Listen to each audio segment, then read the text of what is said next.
Assuming you've managed to export your files from your iPhone or your iPad from GIS Lite, you should have a series of zip files. One of those is the area of interest, one for lines, one for points, and one for polygons. Well, what we're going to do is unpack all of those first of all.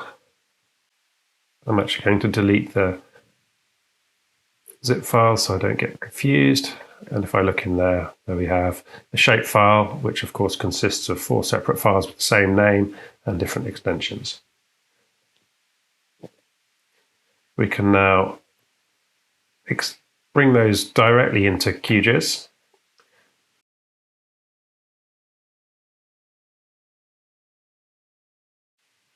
The first one, this is the area of interest, and it's immediately asking me about transforming it because it is not in the British National Grid.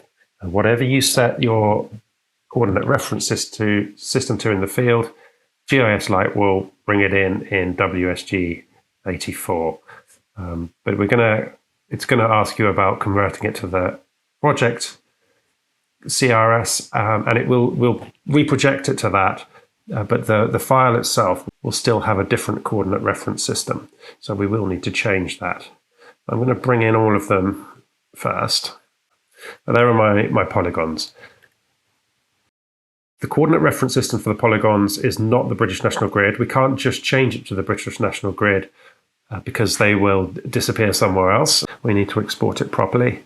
So we go to Save Features As. We can save as a geo package, which will be a convenient single file, which will retain our styles when we change those later.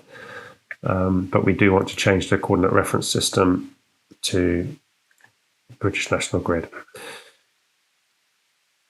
We'll give it a file name in the correct space. Points. Okay, and I'll do the lines and the polygons as well. And lastly, I'm going to export the area of interest as well. For all of these, we do need to make sure the metadata persists. We can add the saved file to the map as well. There we go. And I am going to delete all the old ones to clean things up.